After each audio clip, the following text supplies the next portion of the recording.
കൂടുതൽ വാർത്തകളും വീഡിയോകളും കാണാൻ ഈ ചാനൽ സബ്സ്ക്രൈബ് ചെയ്യുക. കൂടെ ബെൽ ബട്ടൺ അമർത്തുക. നമസ്കാരം. നെഗറ്റീവിനെ പോസിറ്റീവാക്കുന്ന മന്ത്രജപവും ധ്യാനവും.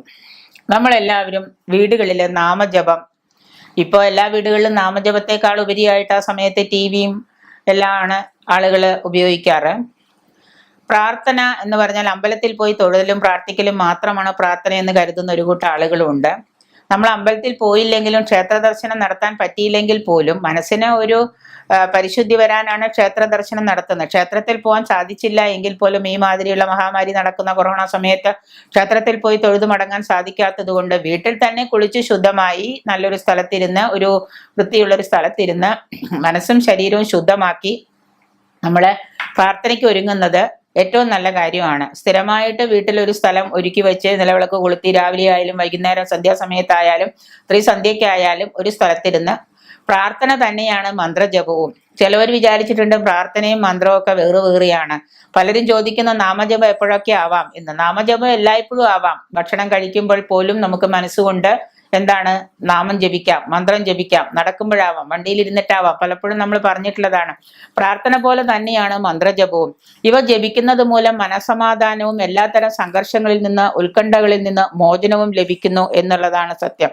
കാരണം എന്ന് വെച്ച് കഴിഞ്ഞാല് നമ്മള് വല്ലാതെ മനസ്സ് അസ്വസ്ഥമാകുന്ന ഒരു സമയത്ത്, മനസ്സിന് അസ്വസ്ഥത വരുന്ന സമയത്ത് നമ്മൾ എന്താണ് നാമം ജപിക്കുമ്പോൾ നമുക്ക് വല്ലാതെ ദേഷ്യം വരുന്നു. ഭയങ്കരമായിട്ട് ദേഷ്യം, കോപം, സങ്കടം വരുന്നു. ഇപ്പൊ നമ്മൾ ഇഷ്ടപ്പെട്ട ദേവന്റെ മന്ത്രം, ആ മന്ത്രം നമ്മൾ കണ്ണടച്ചിരുന്നൊരിടത്ത് സ്വസ്ഥമായിട്ടിരുന്ന് ജപിക്കുമ്പോൾ തീർച്ചയായിട്ടും നമ്മുടെ മനസ്സിനൊരു സംഘർഷത്തിന് എന്താണ് ഒരു പരിധി വരെ നമുക്ക് ആശ്വാസം കിട്ടും. മനുഷ്യ മനസ്സിലെ മാലിന്യങ്ങളെ നീക്കിയിട്ട് തെളിമയുണ്ടാക്കുന്ന ഒരു ഉത്തമ മാർഗം തന്നെയാണ് പ്രാർത്ഥിക്കുക എന്ന് പറയുന്നത്. അല്ലാതെ നമ്മള് ഇപ്പൊ ചിലവര് പണം കിട്ടാൻ വേണ്ടിയിട്ട്, ദുരിതങ്ങൾ മാറാൻ വേണ്ടിയിട്ട്, കഷ്ടപ്പാട് ദാരിദ്ര്യം മാറാൻ വേണ്ടിയിട്ട്, മക്കൾക്ക് ജോലി കിട്ടാൻ വേണ്ടിയിട്ട്, മക്കളുടെ കല്യാണം കഴിയാൻ വേണ്ടിയിട്ട്, ഇങ്ങനെ ഓരോ കാര്യങ്ങൾ ഓരോ ദൈവത്തിന് ഓരോ നിവേദനം കൊടുത്തുകൊണ്ടാണ് ഓരോരുത്തർ പ്രാർത്ഥിക്കേണ്ടത്. അങ്ങനെയല്ല പ്രാർത്ഥിക്കേണ്ടത്. മനുഷ്യ മനസ്സിലെ മാലിന്യങ്ങളെ മാറ്റിക്കളയാൻ വേണ്ടിയിട്ട്, മനുഷ്യന്റെ മനസ്സിലുള്ള ദുഷ്ടചിന്തകളെയും വിചാരങ്ങളെയും വികാരങ്ങളെയും ഒക്കെ മാറ്റാൻ വേണ്ടിയിട്ടായിരിക്കണം എന്തുണ്ടാകേണ്ടത്, പ്രാർത്ഥിക്കേണ്ടത്. അതിനൊരു തെളിമ ഉണ്ടാവാൻ വേണ്ടി, ശുദ്ധജലം പോലെ തെളിമ ഉണ്ടാവാൻ വേണ്ടിയിട്ടുള്ള ഒരു പ്രവർത്തനമായിരിക്കണം. ഉത്തമ മാർഗമാണ് ഈ പ്രാർത്ഥന എന്ന് പറയുന്നത്. ശുദ്ധമായ മനസ്സിലെ ശുഭചിന്തകൾ വരുള്ളൂ. അശുദ്ധമായ മനസ്സ് എന്ന് പറയുമ്പോൾ നെഗറ്റീവ് ചിന്തകളും ദേഷ്യവും കോപവും ഈർഷ്യയൊക്കെ അടങ്ങിയിരിക്കുന്ന മനസ്സിൽ ഒരിക്കലും എന്താണ് ശുഭചിന്തകൾ ഉണ്ടാവില്ല. നമുക്കറിയാം, ആ ശുഭചിന്തകൾ ഇല്ലാത്തത് കൊണ്ട് തന്നെയാണ് നമുക്ക് പല കാര്യങ്ങളും നേടിയെടുക്കാൻ സാധിക്കാത്തതും. നമ്മൾ പലപ്പോഴും പറയുന്നത് പോസിറ്റീവ് നെഗറ്റീവ്, പോസിറ്റീവ് നെഗറ്റീവ്. എന്താ പോസിറ്റീവ് എന്താ നെഗറ്റീവ് എന്ന് വെച്ചാൽ സന്തോഷമുള്ള മനസ്സ്, ഒന്നുമില്ലാത്തവർക്ക് സന്തോഷിക്കാൻ പറ്റുമോ എന്നും ചോദിക്കാം. പക്ഷെ ശുഭചിന്തകൾ കടന്നു വരണമെങ്കിൽ എന്താണ് മനസ്സ് ശുദ്ധമായിരിക്കണം. ശുദ്ധമായ മനസ്സിൽ ശുഭചിന്തകൾ ഉണ്ടാകും. ഒരു പരിധിവരെ എരിച്ചു കളയാനുള്ള, ഈ മനസ്സിലെ മാലിന്യങ്ങളെ ഒരു പരിധിവരെ എരിച്ചു കളയാനുള്ള ഒരു മാർഗം അല്ലെങ്കിൽ ഒരു പ്രയത്നമാണ് ഈ പ്രാർത്ഥനകൾ എന്ന് പറയുന്നത്. അങ്ങനെ ഈ പ്രാർത്ഥനകൾ സ്വായത്തമാക്കുമ്പോൾ എന്താണ് തീർച്ചയായിട്ടും നമ്മുടെ മനസ്സിലെ കളങ്കങ്ങൾ അലിഞ്ഞലിഞ്ഞില്ലാതെയായി പോകും.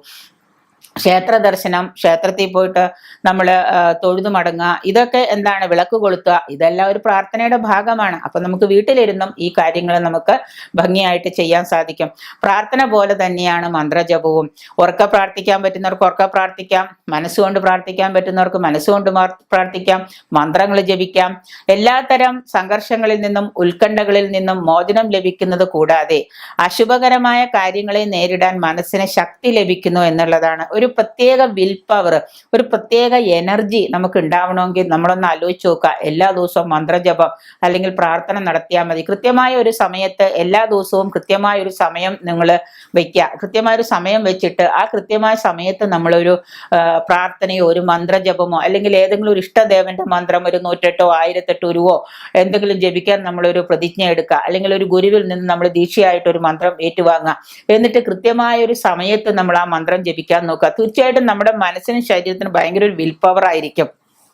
ജീവിതത്തിൽ ഇതൊരു ചര്യയായിട്ട്, ജീവിതചര്യയായിട്ട്, ദിനചര്യയായിട്ട് നമ്മളിത് കൊണ്ടുപോകാൻ നോക്കുക. കൃത്യസമയത്ത് പറ്റുമെങ്കിൽ അത് തന്നെ ചെയ്യുക. സന്ധ്യക്കാണെങ്കിൽ സന്ധ്യക്ക്, അതിരാവിലെ ആണെങ്കിൽ അതിരാവിലെ.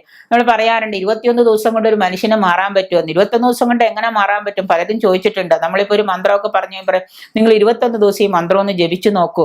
ആ 21 ദിവസം നിങ്ങളുടെ ശരീരത്തിനും മനസ്സിനും ഒക്കെ ഒരു മാറ്റം വരുത്തി നോക്കൂ. നിങ്ങൾ തീർച്ചയായിട്ടും ആ 21 ദിവസം കൊണ്ട് നമ്മുടെ ജീവിതത്തിന് ഒരു റുട്ടൈൻ വരും. ആ റുട്ടൈൻ തുടർന്നുകൊണ്ട് പോകാൻ സാധിച്ചാൽ ജീവിത വിജയമായി. അപ്പൊ അതുപോലെ തന്നെയാണ് ചില മന്ത്രങ്ങളൊക്കെ 21 ദിവസം 108 പ്രാവശ്യം 21 ദിവസം ജപിക്കാൻ പറയുന്ന വെച്ചാൽ 108x21 ജപിക്കുമ്പോഴേക്കും ആ മന്ത്രത്തിന്റെ പവർ നമ്മളിലേക്ക് അലിഞ്ഞു ചേരും.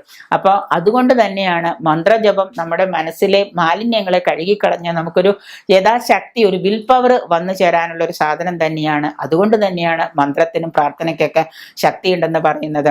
പ്രാർത്ഥന പോലെ തന്നെ മന്ത്രജപവും നിങ്ങൾ ശരിക്കും ശീലിക്കാം. ജപിക്കുന്നത് മനസമാധാനവും എല്ലാത്തരം സംഘർഷങ്ങളിൽ നിന്നും ഉത്കണ്ഠയിൽ നിന്നൊക്കെ നിങ്ങൾക്ക് മോചനം കിട്ടുന്നതാണ്.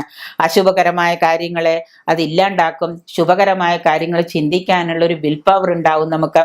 മന്ത്രജപത്താൽ മനസ്സിൽ ഉണ്ടാകുന്ന ആ ശക്തി എന്ന് പറഞ്ഞാൽ, ഇനിയിപ്പോ നമ്മൾക്ക് മുൻജന്മ പാപങ്ങൾ എന്തെങ്കിലും ഉണ്ടെന്ന് ചിലർ ചോദിക്കാറുണ്ട്, ഞാൻ എന്താ ഇങ്ങനെ, അവര് ചെയ്യുന്നത് അത്ര പോലും ദോഷങ്ങളൊന്നും ഞാൻ ചെയ്യുന്നില്ല, അയാൾ എന്തൊക്കെ ദോഷങ്ങളാണ് ചെയ്യുന്നത്, അയാൾ എങ്ങനെയൊക്കെയാ പണം ഉണ്ടാക്കുന്നത്, പക്ഷെ ഞാൻ ഒന്നും ചെയ്യുന്നില്ല, ഞാൻ വളരെ സാധുവാണ്, ഞാൻ ഈശ്വരനെ വിളിക്കുന്നുണ്ട്, പക്ഷെ എന്നിൽ കുറെ എന്തായിരിക്കാം മുൻജന്മ പാപങ്ങൾ അടങ്ങിയിട്ടുണ്ടാവും. അപ്പം മുൻജന്മ പാപങ്ങളെ ഇല്ലാതാക്കാനും മനഃശുദ്ധിക്കൊപ്പം മനസമാധാനം ലഭിക്കാനൊക്കെ നമുക്ക് ഈ പ്രാർത്ഥനയും മന്ത്രജപവും ഒക്കെ ഉപയോഗിക്കാം. വിളക്ക് തെളിയിക്കാനുള്ള ദ്രവ്യങ്ങളാണെന്നുണ്ടെങ്കിലോ നെയ്യോ അല്ലെങ്കിൽ അതുപോലെ എള്ളെണ്ണയോ ഒക്കെ ഉപയോഗിച്ചിട്ട് നമ്മൾ എന്ത് വേണം, വിളക്ക് കത്തിക്കാൻ. എന്നിട്ട് നമ്മൾ ആ വിളക്കിനെ നോക്കിയിരുന്ന് വിളക്കിന്റെ മുൻപിലിരുന്ന് നമ്മൾ സ്ഥിരമായിട്ട് പ്രാർത്ഥനയോ മന്ത്രമോ ജപിക്കാൻ തുടങ്ങാം. അതുകൊണ്ട് ഏതെങ്കിലും ഒരു തരത്തില് ഒരു മന്ത്രവും അറിയാത്ത മലയാളികൾ ഉണ്ടാവില്ല, തീർച്ചയായിട്ടും ഉണ്ടാവും. ഇനി ഒരു തരത്തിലും മന്ത്രം അറിയില്ല, യുക്തിവാദിയാണ് ഞാൻ, നിരീശ്വരവാദിയാണ്, ഞാൻ ഒന്നും ജപിക്കില്ല, മന്ത്രം കൊണ്ടൊന്നും ഒരു കാര്യമില്ല എന്നാണ് കരുതുന്നതെങ്കിൽ പോലും നിങ്ങളുടെ മനസ്സിന് കോൺസെൻട്രേഷൻ കിട്ടുന്ന ഏതെങ്കിലും ഒരു വാക്കുകള്, ഈശ്വരന്റെ വാക്കുകളോ നിങ്ങൾക്ക് മനസ്സിന് പോസിറ്റീവ് എന്ന് തോന്നുന്ന ചിന്തകളോ മാത്രങ്ങൾ നിങ്ങൾ ഉണർത്തിക്കൊണ്ടുവരാം. മന്ത്രജപത്തിന്റെ പവർ അത്രയ്ക്ക് അപാരമാണ്. അപ്പോൾ ആ ഒരു സാധനം തന്നെ നെഗറ്റീവിനെ പോസിറ്റീവ് ആക്കുന്ന മന്ത്രജപം. അതുകൊണ്ട് തീർച്ചയായിട്ടും നമ്മുടെ മനസ്സിലെ അശുദ്ധികളൊക്കെ കഴുകിക്കളഞ്ഞ് നമുക്ക് പുതിയൊരു ഉണർവ്, പുതിയൊരു മോക്ഷം തന്നെ ഉണ്ടാവും എന്നുള്ളത് സംശയമില്ലാത്ത കാര്യമാണ്. ക്ഷേത്രങ്ങളിൽ പോയിട്ട് വെളിച്ചെണ്ണ മാത്രം ഉപയോഗിച്ച് നമ്മൾ വിളക്ക് കൊളുത്താറില്ല. അപ്പൊ എണ്ണയും കൂടെ മിക്കവാറും ക്ഷേത്രങ്ങളിൽ എന്താണ്, എള്ളെണ്ണ ഉപയോഗിച്ചിട്ടാണ് വിളക്ക് കൊളുത്തുക. ഇപ്പൊ നമ്മളിവിടെ വാങ്ങാൻ കിട്ടുന്ന വിളക്കെണ്ണ, ആരും വിളക്കെണ്ണ ഉപയോഗിച്ച് വിളക്ക് കൊളുത്തരുത്. എള്ളെണ്ണ തന്നെയുണ്ട്, എള്ളെണ്ണ തന്നെ ഉപയോഗിച്ചിട്ട് നമ്മൾ ചെയ്യണം. സർവ്വ ഐശ്വര്യങ്ങൾക്കും വഴികാട്ടിയാണ് നെയ്യ്. പക്ഷെ നെയ്യ് ഒഴിച്ച് വിളക്ക് കൊളുത്താൻ നമ്മളെ പോലെയുള്ള സാധാരണക്കാർക്ക് ചിലപ്പോൾ സാധിച്ചു എന്ന് വരില്ല വീടുകളില്. അപ്പൊ എന്ത് ചെയ്യണം എന്ന് വെച്ച് കഴിഞ്ഞാൽ സർവ്വ ഐശ്വര്യത്തിന് നെയ്യ് നല്ല ഇതാണ്, പവിത്രമാണ്. പക്ഷെ ആഴ്ചയിൽ ഒരു ദിവസമെങ്കിലും, ഏതെങ്കിലും വിശേഷ ദിവസമെങ്കിലും ഒരു ചെറിയ വിളക്കെങ്കിലും നെയ്യ് ഒഴിച്ച് കൊളുത്താൻ നമ്മൾ ശ്രദ്ധിക്കാം.